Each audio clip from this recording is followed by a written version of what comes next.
Minnesota Christian Broadcasting Incorporated is proud to present A Christmas Carol by Charles Dickens, adapted for radio and produced by Joseph Ledford.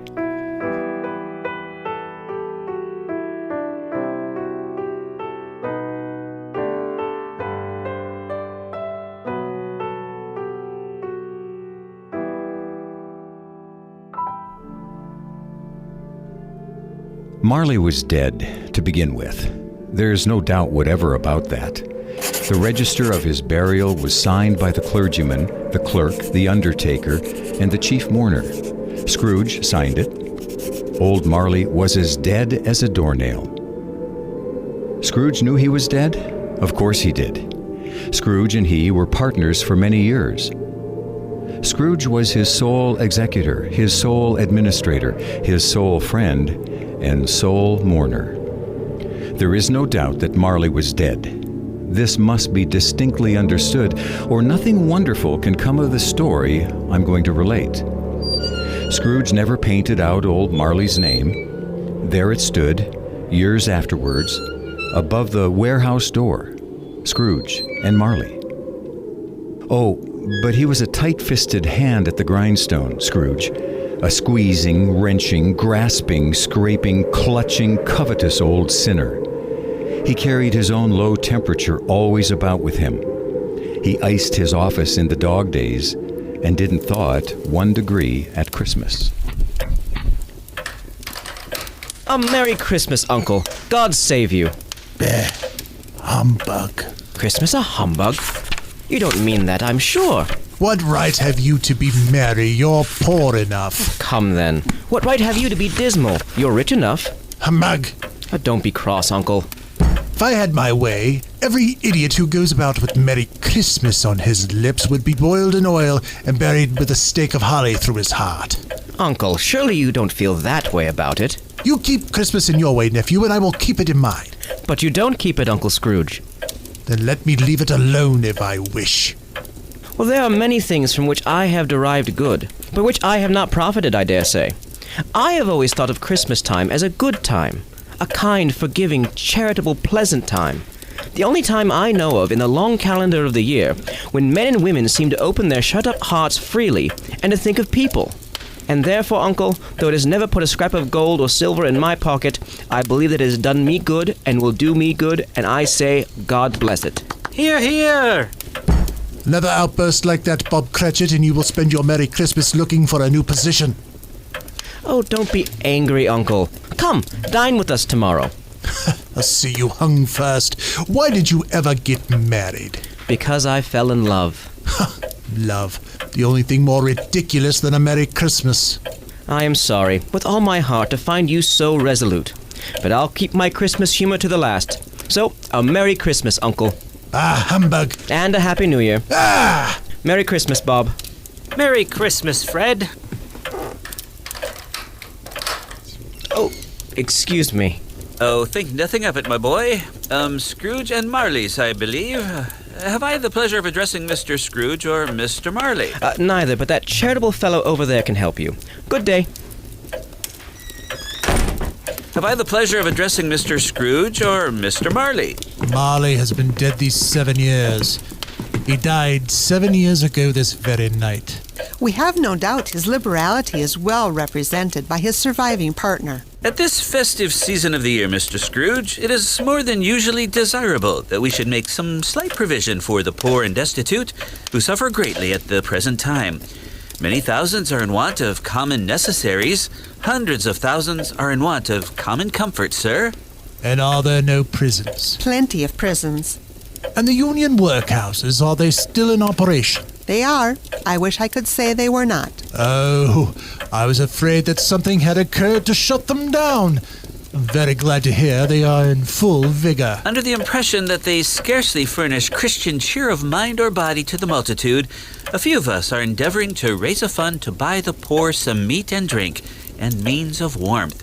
We choose this time because it is a time, of all others, when want is keenly felt and abundance rejoices. What should I put you down for? Nothing. You wish to be anonymous? I wish to be left alone, madam. I do not make merry myself at Christmas. and I cannot afford to make idle people merry. I hope to support the establishments I have mentioned. They cost enough. Those who are badly off must go there. But many can't go there, and many would rather die. Well, if they would rather die, they had better do it and decrease the surplus population. Good afternoon. Well, I say, good day.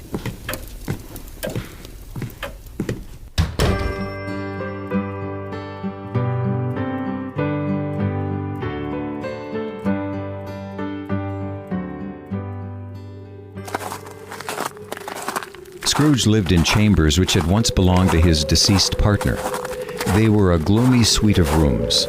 Now, let any man explain, if he can, how it happened that Scrooge, having his key in the lock of the door, saw in the door knocker, not a knocker, but Marley's face. Oh, I say, what? Good heavens. Marley's face. It was not angry or ferocious, but looked at Scrooge as Marley used to look, with ghostly spectacles turned up upon its ghostly forehead. The hair was curiously stirred, as if by breath or hot air, and though the eyes were wide open, they were perfectly motionless. As Scrooge looked fixedly at this phenomenon, it was a knocker again. Bah. Humbug.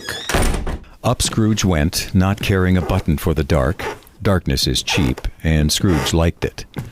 But before he shut his heavy door, he walked through his rooms to see that all was right. Quite satisfied, he closed his door and locked himself in. Double locked himself in, which was not his custom. Thus secured against surprise, he took off his cravat, put on his dressing gown and slippers and his nightcap, and sat down before the fire to take his gruel. As he threw his head back in the chair, his glance happened to rest upon a bell, a disused bell that hung in the room. It was with great astonishment and with a strange, inexplicable dread that as he looked, he saw this bell begin to swing. It swung so softly in the outset that it scarcely made a sound, but soon it rang out loudly, and so did every bell in the house. Ebenezer Scrooge! How now? What do you want with me? Much. Who are you? Ask me who I was. Well, who were you then? In life, I was your partner, Jacob Marley. Well, can you sit down? I can. Well, then do it. You don't believe in me. I don't. What evidence would you have of my reality beyond that of your senses? I don't know. Why do you doubt your senses? Because a little thing affects them. A slight disorder of the stomach makes them cheat. You may be an undigested bit of beef, a blot of mustard. You might be a piece of underdone potato. Why, there's more gravy than of grave of you, whatever you are. Man of worldly mind, do you believe in me or not? I do. I will, I must. But why do you come to me? It is required of every man that the spirit within him should walk abroad among his fellow men and travel far and wide. And if that spirit does not go forth in life, it is condemned to do so after death. It is doomed to wander through the world and witness what it cannot share, but might have shared on earth, and turned to happiness. You are fettered. Tell me why. I wear the chain I forged in life. I made it, link by link and yard by yard. I girded it on my own free will, and of my own free will I wore it.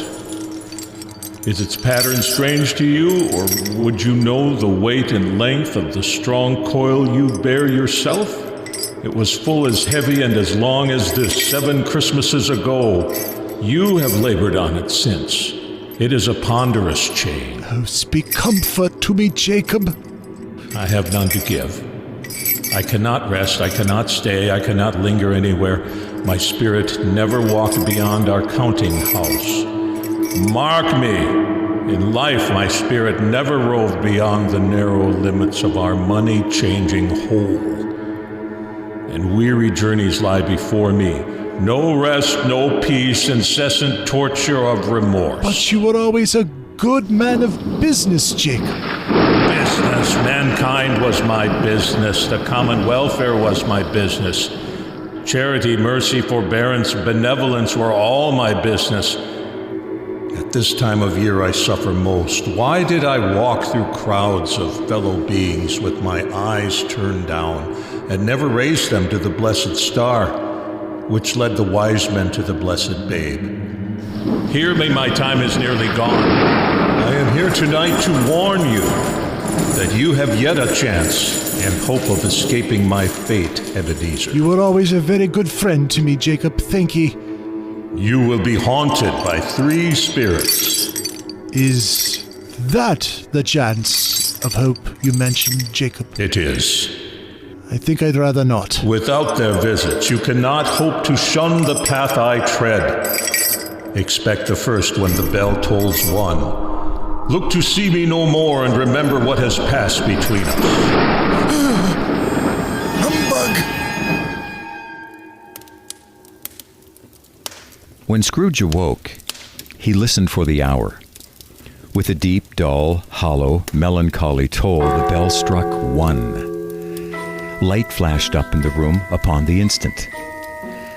The curtains of his bed were drawn aside, and Scrooge, starting up into a half-recumbent attitude, found himself face to face with the unearthly visitor who drew them. It was a strange figure, like a child.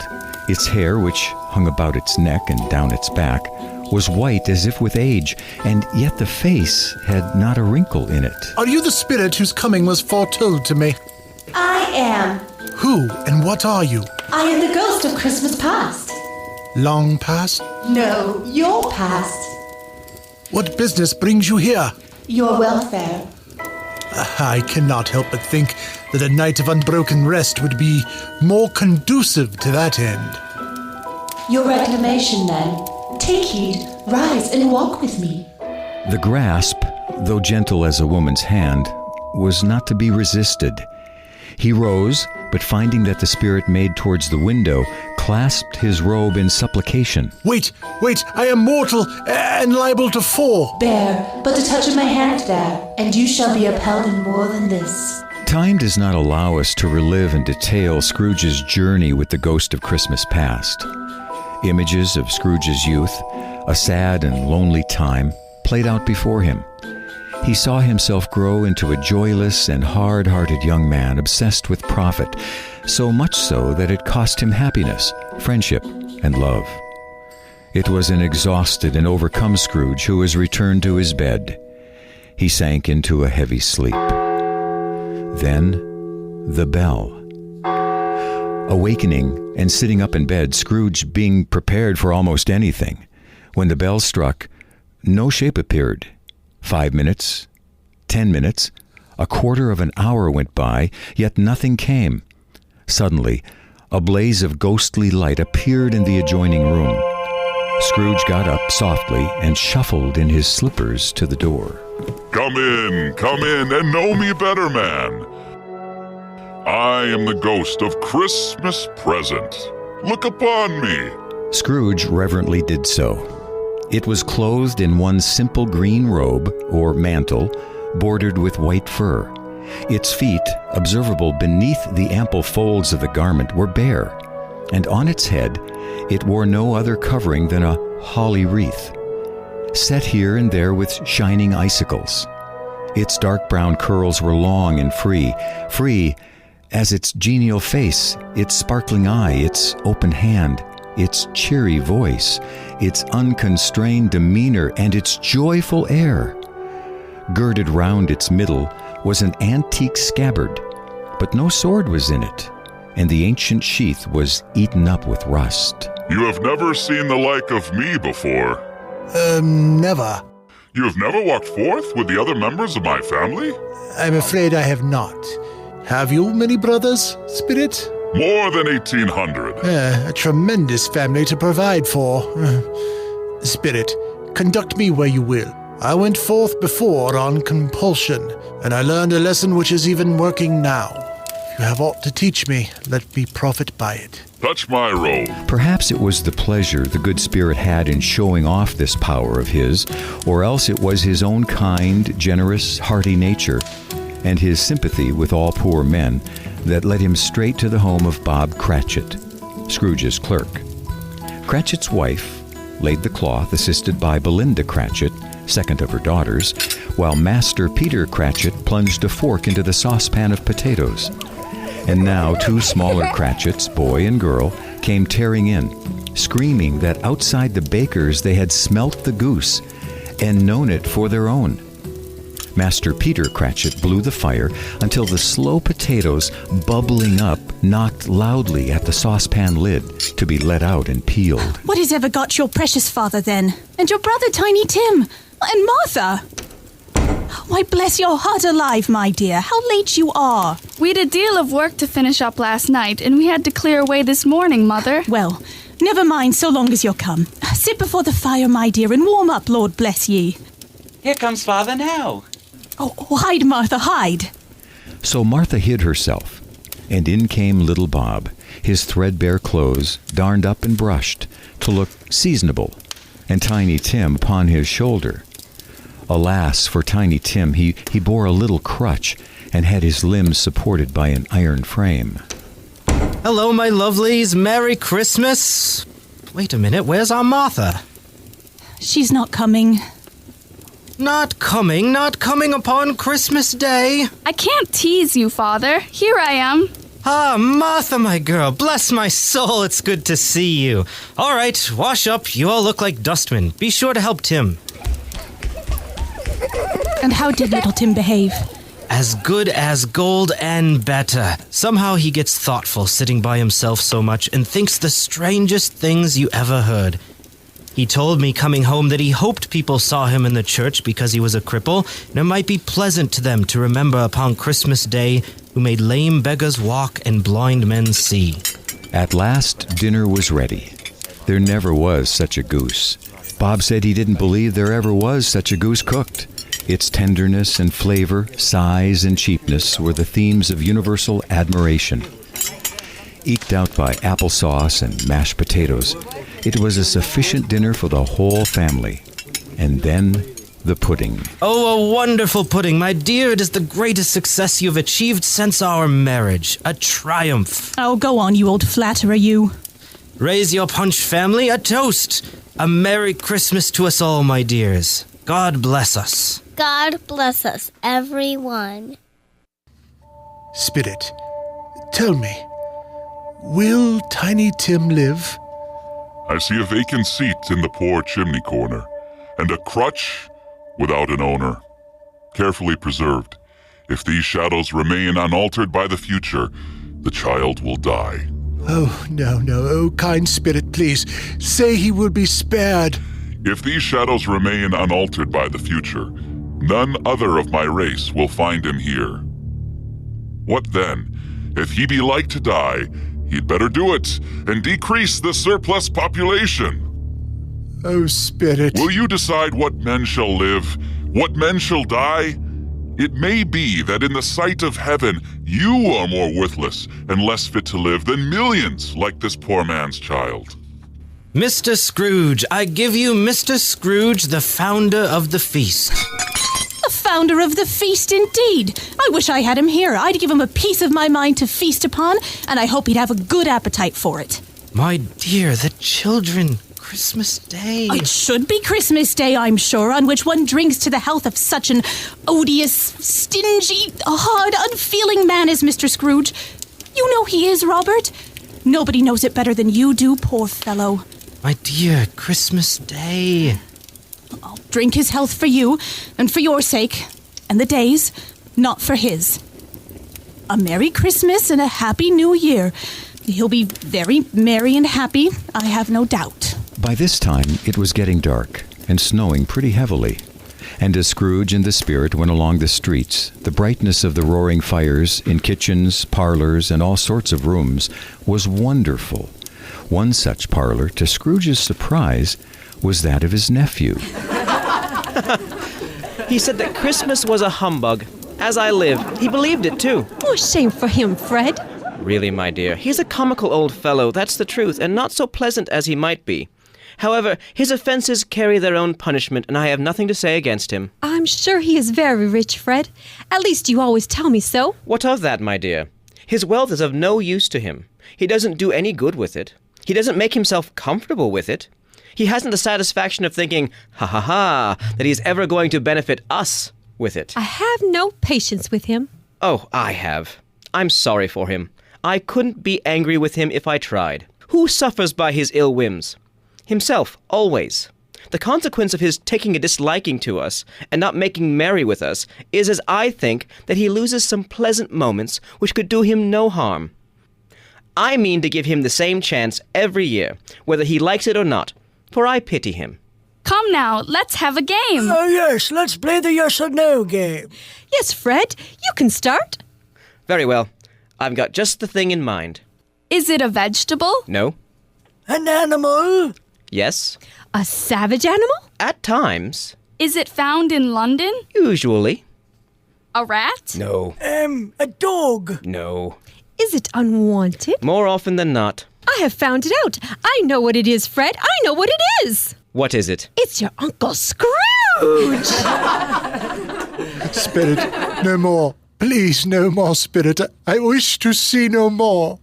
It was a long night. It was strange, too, that while Scrooge remained unaltered in his outward form, the ghost grew older, clearly older. Are spirits' lives so short? My life upon this globe is very brief. It ends tonight at midnight. Hark, the time is drawing near. Forgive, but I see something strange protruding from under your skirts. Is it a foot or a claw? It might be a claw, for the flesh there is upon it. Look here. Why, they appear to be two children, but they resemble skeletons more than humans. Spirit, are they yours? They are man's. This boy is ignorance. This girl is want. Beware them both and all of their degree. But most of all, beware this boy, for on his brow I see that written which is doom, unless the writing be erased. Have they no refuge or resource? Are there no prisons? Are there no workhouses? Are there no prisons? Are there no workhouses? Are there no prisons? Are there no workhouses? Spirit, please do not leave me. Don't leave me.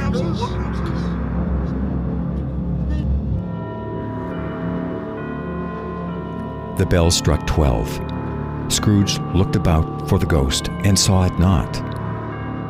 As the last stroke ceased to vibrate, he remembered the prediction of old Jacob Marley, and lifting up his eyes, beheld a solemn phantom, draped and hooded, coming like a mist along the ground towards him. Am I in the presence of the ghost of Christmas yet to come? You are about to show me shadows of things that have not happened, but will happen in the time before us. Is that right, Spirit? Oh, ghost of the future, I fear you more than any spectre I have seen. But as I know your purpose is to do me good, and as I hope to live to be another man from what I was, I am prepared to bear your company and do it with a thankful heart. Will you not speak to me? Well, lead on. The night is waning fast, and it is precious time to me, I know. Lead on, Spirit. The phantom moved away as it had come towards him. Scrooge followed in the shadow of its dress, which bore him up, he thought, and carried him along. The spirit stopped beside one little knot of businessmen. Observing that the hand was pointed to them, Scrooge advanced to listen to their talk. No, I don't know much about it. Either way, I only know he's dead. When did he die? Last night, I believe. Why, what was the matter with him? I thought he'd never die. God knows. What has he done with his money? Well, I haven't heard. Left it to his company, perhaps. He hasn't left it to me, that's all I know.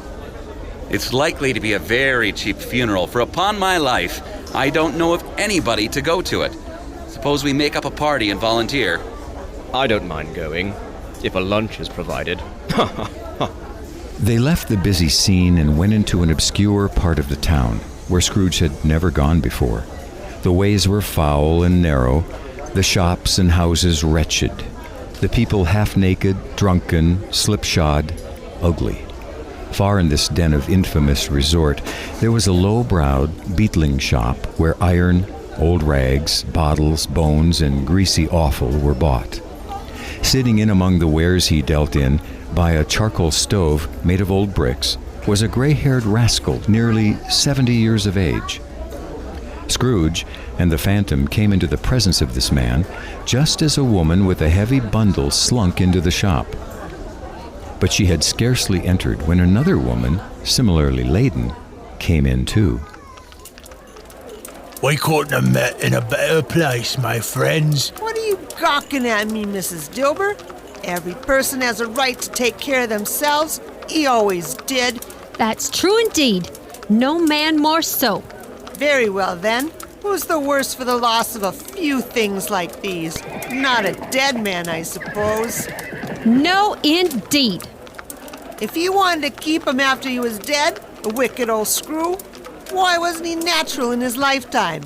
If he'd been, he'd have somebody look after him when he was struck with death, instead of lying gasping out his last there, alone, by himself. It's the truest word that ever was spoke. It's a judgment on him. Open that bundle, old Joe, and let me know the value of it. Speak out plain. I'm not afraid to be the first. Open the bundle, Joe. What you call this, then? Bed curtains? You don't mean to say you took 'em down, rings and all, with him lying there? Yes, I did. Why not? You were bound to make a fortune, and you'll certainly do it. I certainly won't hold my hand back when I can get anything by reaching it out. Not for the sake of such a man as he was, I promise you. Joe, don't drop oil on those blankets now. His blankets? He isn't likely to take cold without 'em, I dare say. I hope he didn't die of anything catching, eh? Now, don't you be afraid of that. I ain't so fond of his company that I'd loiter around him for such things, if he did. Me next, Joe. Ah, you may look through that shirt till your eyes ache, but you won't find a hole in it, nor a threadbare place. It's the best he had, a fine one, too. They'd have wasted it if it hadn't been for me. What do you mean, wasted it? Putting it on him to be buried in, to be sure. Somebody was fool enough to put it on him, but I took it off again. If calico ain't good enough for such a purpose, it isn't good enough for anything. It's quite as becoming to the body. He can't look uglier than he did in that one. This is the end of it, you see. He frightened away everyone from him when he was alive. Now we'll profit from him, now that he's dead. Spirit, I see. I see the case of this unhappy man may be my own. My life tends that way now.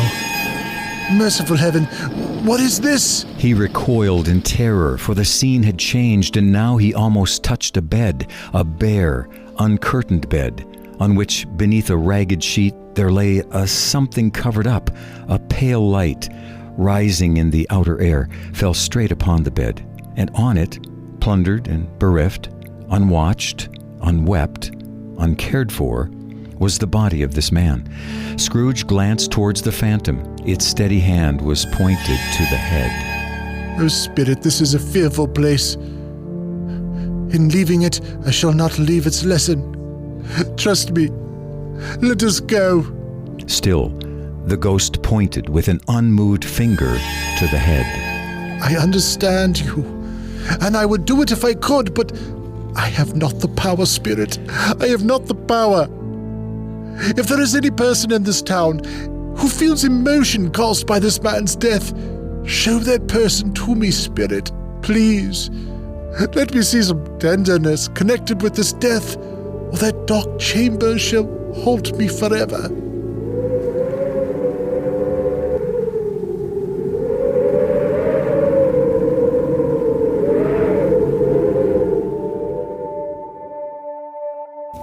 This is Cratchit's house.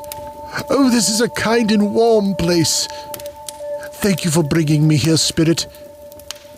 But why is the family so sullen? Oh no. Tidy Tim. Hello, my lovelies. I say, there's a nip in the air out there. It's a miracle I didn't turn to ice just walking home from the church. You went today, Robert? Yes, my dear. I wish you could have gone. It would have done you good to see how green a place it is, but you'll see it often. I promised him that I would walk there on a Sunday. My little child, my little child.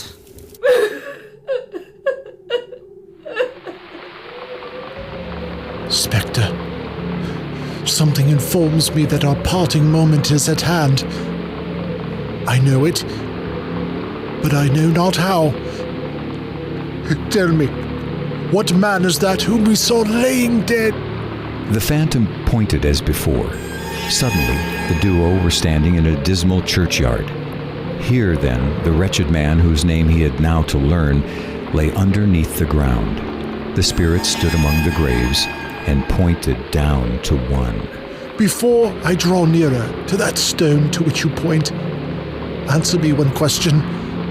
Are these the shadows of things that will be, or are they shadows of things that may be only? Men's courses will foreshadow certain ends, to which, if persevered in, they must lead. But if the courses be departed from, the ends will change. Say it is thus with what you show me. The spirit was immovable as ever. Scrooge crept towards it, trembling as he went, and following the finger, read upon the stone of the neglected grave his own name, Ebenezer Scrooge. Am I that man who lay upon the bed? No, spirit, no, hear me. I am not the man I was. Why show me this if I am past all hope?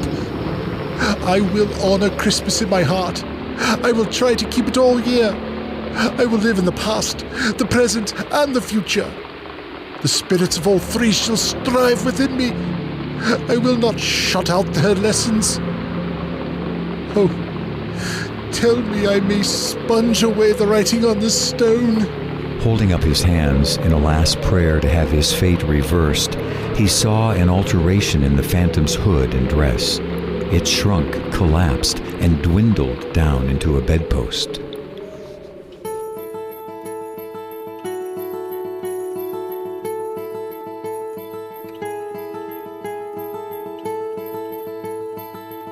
I'm home. I'm alive.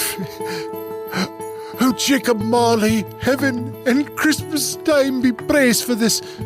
I say it on my knees, oh Jacob, on my knees. I don't know what to do. I'm as light as a feather. I'm as happy as an angel. I'm as merry as a schoolboy. A Merry Christmas to everybody. A Happy New Year to all the world. You there, what's today? What? What's today, my fine fellow? Why, it's Christmas Day. It's Christmas Day. I haven't missed it. The spirits did it all in one night.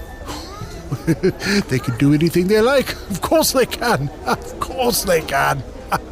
Hello, my fine fellow. Hello. Do you know the poulterers over on the next street? I should say I do. A remarkable boy. Do you know whether they've sold the prize turkey that was hanging up there? Not the little prize turkey, but the big one. What, the one as big as me? What a delightful boy. It's a pleasure to talk to you. Yes, my lad. It's hanging there now. Go and buy it. Be serious. No. I am in earnest.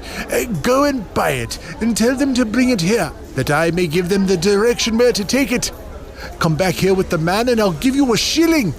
Come back here with him in less than 5 minutes and I'll give you half a crown. I'm on my way. I'll send it to Bob Cratchit's. He shan't know who sent it. Oh, it's twice the size of Tiny Tim. He dressed himself all in his best and at last got out into the streets. The people were by this time pouring forth, as he had seen them with the ghost of Christmas present. And walking with his hands behind him, Scrooge regarded every one with a delighted smile. He had not gone far when, coming on towards him, he beheld the portly gentleman who had walked into his counting house the day before. My dear sir, I hope you succeeded yesterday. It was very kind of you. A very Merry Christmas to you, sir. Mr. Scrooge? Yes, that is my name, and I fear it may not be pleasant to you. Allow me to ask your pardon, sir. Will you have the goodness to stop by my shop later, where I shall give you... Lord bless me, my dear Mr. Scrooge, are you serious? Not a farthing less. There's a great many back payments included in it, I assure you. Will you do me that favor, sir? Oh, thank you, thank you. No, thank you. Thank you, sir. Come and see me. Come and see me, and I am much obliged to you, sir. And I thank you 50 times. Bless you.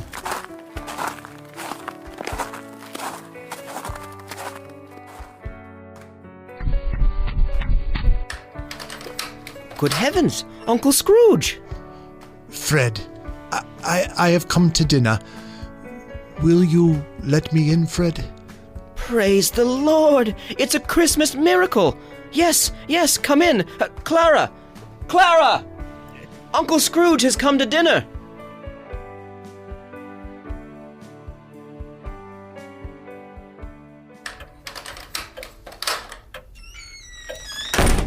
Mr. Cratchit? You are late, sir. What do you mean by coming in here at this time of day? I'm very sorry, sir. I am behind my time. Yes, I think you are. Step this way, if you please. It's only once a year, sir. It shall not be repeated. I was making rather merry yesterday, sir. Now, I tell you what, my friend. I am not going to stand for this sort of thing any longer. And therefore, I am about to raise your salary. No, wait, Mr. Scrooge. What? Wait, what's this? What's going on? A Merry Christmas, Bob. A merrier Christmas, Bob, my good fellow, than I have given you for many a year. I'll raise your salary and endeavor to assist your struggling family. We will discuss your affairs this very afternoon over a bowl of Christmas punch, Bob. Now make up the fires and buy another coal scuttle before you dot another I, Bob Cratchit. Here. Scrooge was better than his word. He did it all and infinitely more. And to Tiny Tim, who did not die, he was a second father. He became as good a friend, as good a master, and as good a man as the good old city knew, or any other good old city, town, or borough in the good old world. It was always said of him that he knew how to keep Christmas well, if any man alive possessed the knowledge. May that be truly said of us, and all of us. And so, as Tiny Tim observed, God bless us, everyone! This has been A Christmas Carol, presented by Minnesota Christian Broadcasting Incorporated. Our players were Joseph Ledford as Scrooge and Old Joe, Ben Gordon as Fred, Aaron Pearson as Bob Cratchit, Randy Kennedy and Lori Schrader as the solicitors and the charwoman, Phil Kwame as Marley, Amanda Ledford as Christmas Past, Dave Wonders as Christmas Present, Heather Pearson as Mrs. Cratchit, Lily Pringle as Martha Cratchit, Silas Stone as the boy in the street, Amy Stone as Clara and Mrs. Dilber, and Soren Pearson as Tiny Tim. I'm your narrator, Rick McClary. Merry Christmas to you all, and a Happy New Year.